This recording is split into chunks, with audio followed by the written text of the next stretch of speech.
Dia dari pramugari asalnya. Talim pertama ada, talim yang kedua tidak ada. Lalu di bulan berikutnya teman-temannya di belakang ada yang menangis. Jadi ketika Anda merasa berbuat salah, selalu ada peluang pintu terbuka untuk berubah menjadi lebih baik. Tapi ketika Anda merasa baik, jauhi itu, karena mungkin Anda terjebak dalam kesalahan. Jadi jika Anda tidak mampu berlomba dengan orang soleh meningkatkan kebaikan, sebaiknya segera Anda berlomba dengan para pendosa untuk berubah jadi lebih baik. Istighfar. Kalau Anda sudah istighfarnya benar, mohon ampun kepada Allah, dosa sudah dihilangkan, di antara tandanya Anda berubah jadi lebih baik. Lebih santun, lebih senang ke masjid. Itu tanda pertama dari Allah bahwa Allah sudah menerima taubat Anda. Dekati Allah dengan kebaikan. Sempurnakan. Ingat betul, tidak ada orang sempurna. Tidak ada orang sempurna. Ketika Anda berbuat salah, kemudian ada tanda untuk kembali kepada Allah, itu tanda cinta Allah. Dekati Allah, berubah. Dan tidak sedikit dulu di masa sahabat Nabi, ada orang-orang tindakannya begitu luar biasa. Banyak maksiatnya. Kalau orang Bandung bilang baragajul katanya. Ya, banyak sekali. Keburukan dan sebagainya, segala halnya gitu kan. Tapi Masya Allah, inilah dia. Maut tidak pilih-pilih kapan datang. Begitu muncul tanda untuk berubah, tergerak dia berubah. Bersyahadat kepada Nabi, berjanji untuk tidak mengulangi. Naik ke atas untanya. Begitu naik, untanya kepeleset, jatuh ke lubang, dia ikut meninggal. Ikut meninggal. Baru mau berubah, taubat, masuk Islam, bersyahadat, meninggal. Kata Nabi, ini manusia paling beruntung. Tidak bercampur keimanan dengan kezaliman. Maksudnya masuk Islam, meninggal dunia, tidak ada peluang berbuat maksiat. Ini beruntung sekali.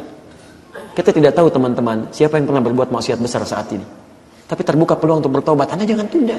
Begitu ada peluang bertobat kepada Allah, siapa tahu ini hari terakhir antum, pagi terakhir antum.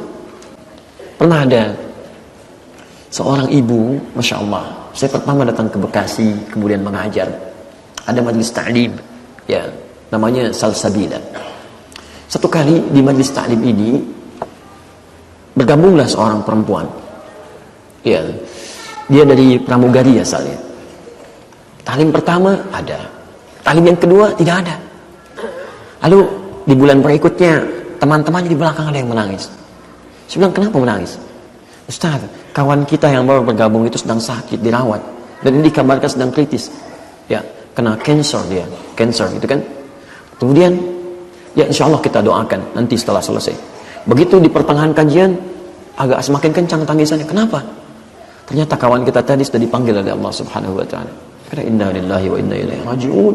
Kita doakan pada Allah Subhanahu wa taala. Dan malamnya, malam Jumat Pak, Masya Allah, kami datang ke rumahnya untuk bertakziah. Dilihat, Masya Allah, antum tahu apa yang terjadi? Baru ikut taklim pertama kali, ya, sekali baru ikut taklim itu, diberi sakit oleh Allah Subhanahu wa taala. Antum tahu apa yang terjadi? Saking sayangnya Allah kepada perempuan ini, sudah di penghujung masa hidupnya dia mau berubah. Ya, kemudian dia mau ikut taklim, dia kenakan hijabnya dengan baik, dikasih sakit oleh Allah. Ini sakit itu cuma pengantar saja pada kematiannya. Dirawat di rumah sakit, diisolasi dari manusia. Sudah. Bukankah saat sakit banyak beristighfar kepada Allah?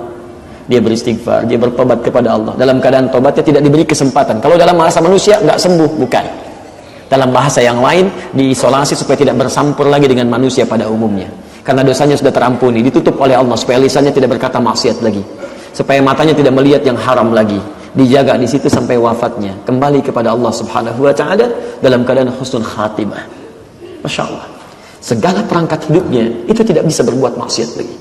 Maka malamnya teman-teman, siapa yang datang? Orang-orang saleh. Saya jadi saksi saat itu. Demi Allah saya jadi saksi.